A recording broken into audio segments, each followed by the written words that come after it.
Yesterday, on October 14, 2025, the government of the United States of America carried out a new set of extrajudicial executions against civilians who were aboard a small stationary boat in the Caribbean Sea, just a few miles off the coast of Venezuela. Recent reports of public domain have identified two humble fishermen from the Republic of Trinidad and Tobago among the victims. Their relatives indicate that those who were assassinated were engaged in fishing activities at the time.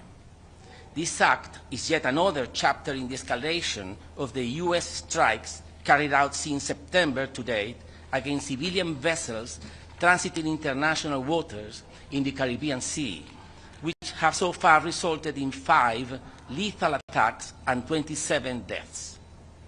Everything indicates, therefore, that there is an international crime going on affecting the entire Latin American and Caribbean region. There are victims from Colombia and from Trinidad already recognized. It's not just Venezuela.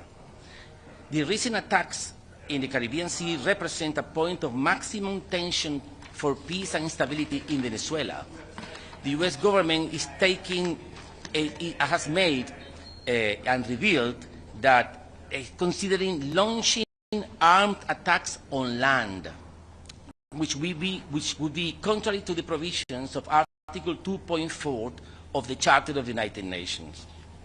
Adding to this alarming situation is a recent decision by the White House, according to which the Trump administration has, quotations, open quotations, the Trump administration has secretly authorized the CIA to conduct covert actions in Venezuela. The new authorization would allow the CIA to carry out lethal operations in Venezuela and conduct a series of operations in the Caribbean.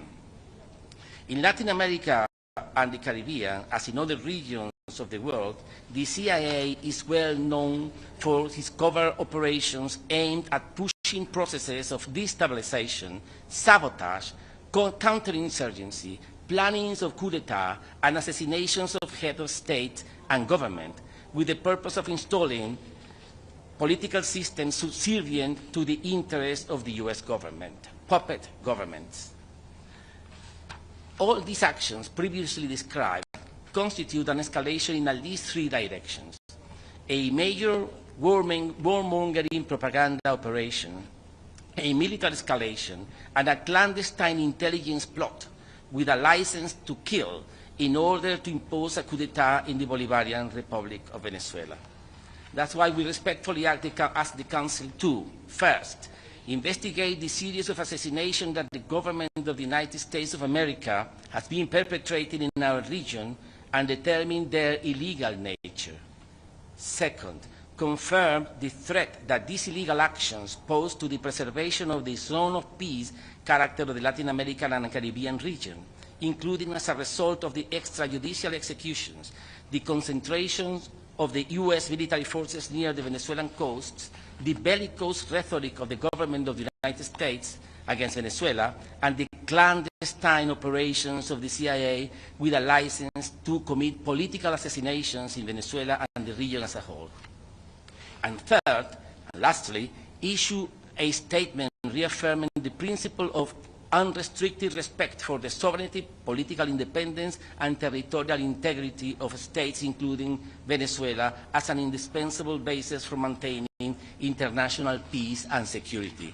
This is, in a nutshell, the core of the letter, and we think that we are in an escalating process, and things are ominous and predicting worse developments. I am here precisely to answer your questions.